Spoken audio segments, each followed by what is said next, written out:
Crude oil and natural gas are hydrocarbons, meaning they are compounds of carbon and hydrogen. Hydrocarbons were formed when large quantities of marine organisms, mainly algae, died of unfavorable conditions and were buried underneath the seabed. Over millions of years, because of substantial movements in the Earth's crust, these sedimentary layers sank thousands of meters deep. Isolated from oxygen, they turned into crude oil and natural gas due to a combination of high temperature and pressure. Because of high pressure and low density in these depths, crude oil and natural gas started to migrate upwards until they became trapped under the impermeable layer. They accumulated here in reservoirs containing porous or fractured rock formations. The place where crude oil and natural gas accumulate is called a trap. The density of crude oil and natural gas is less than that of water. Therefore, water is found at the bottom of the trap, crude oil in the middle, and natural gas at the top. The first step in oil reservoir exploration is to designate the place where the exploration drilling should be carried out.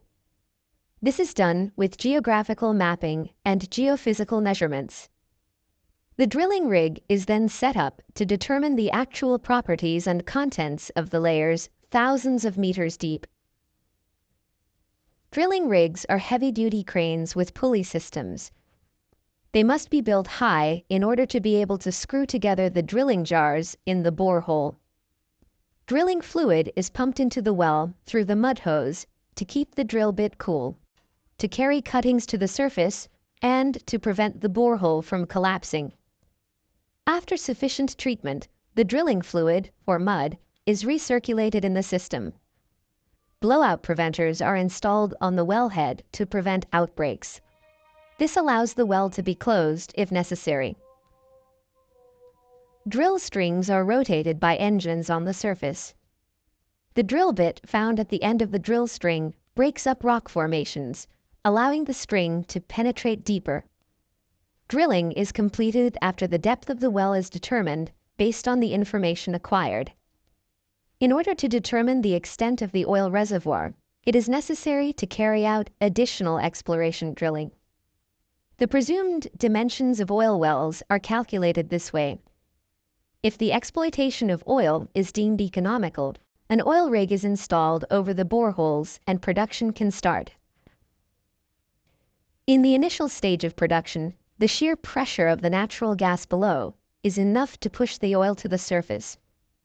This method, however, is only enough to extract 10 to 20% of oil reservoirs.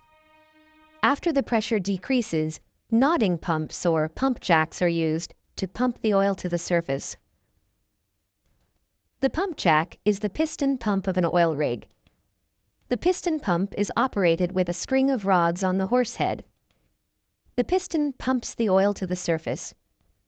Oil rigs usually produce oil, water, and gas. These materials are only separated from each other